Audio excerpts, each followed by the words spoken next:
Good day, I am Dina Suzanne Onku, and the last topic that I will be tackling about is the different types of portfolio, which can be found on Chapter 3 of Classroom Assessment, Principles and Practice that Enhance Student Learning and Motivation. So first, what is portfolio? So portfolio is a compilation of a learner's academic work. This can be evidence as to how a student is performing with regards with his projects, and it can be used to assess if the learner was able to meet the standards set. It is a purposeful and systematic process of the different works of students that can be used as an assessment. Aside from the work, it would also include the rubric that was used in assessing it and of the self-reflection the students is able to gather when doing the activity. So usually, this would just look like a pile of something, again, a compilation of a learner's academic work.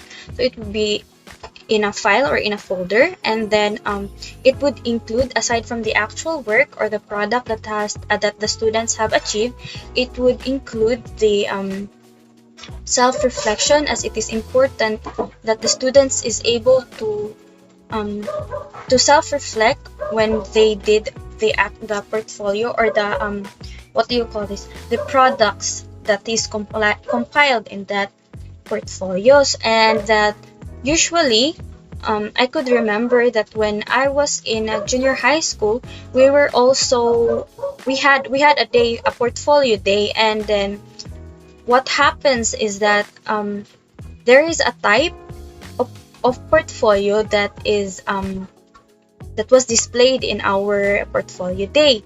So now let us proceed to the different types of portfolio so that we would know what type of portfolio it was that was displayed on our portfolio day. So the first type is a documentation celebration.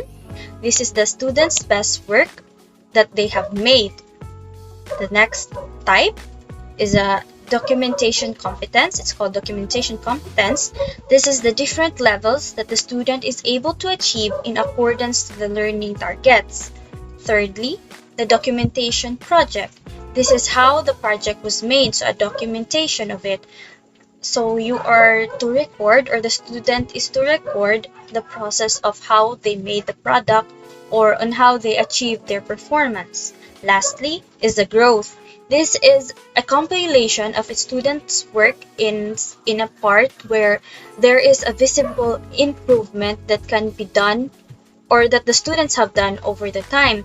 So the type of portfolio that was displayed in our portfolio day back when I was in junior high school was actually the documentation celebration. So the teachers would let us choose the best that we think the best portfolios are, and then we would display it on our portfolio day, which would be put into the stage or the displaying area. So that's it for the different types of portfolio, and now let us proceed to the different examples of it. So for now, the examples of the different types of portfolios. So I could share two.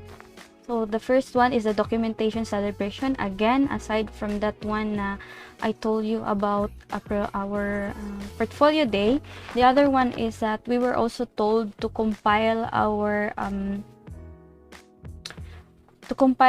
highest remarks or scores in my junior high days. And then so there, the papers there, we compiled it, and then we put it on a folder, and then at the end of the school year or at the end of the grade day, we passed it to our teacher at that time.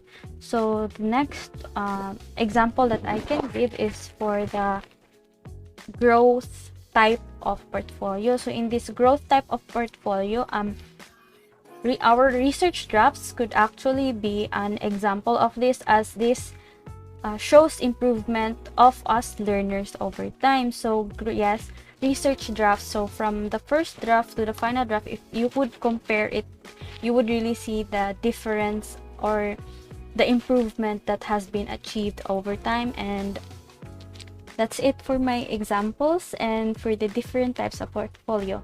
So I hope you learned something. Thank you for listening. Bye.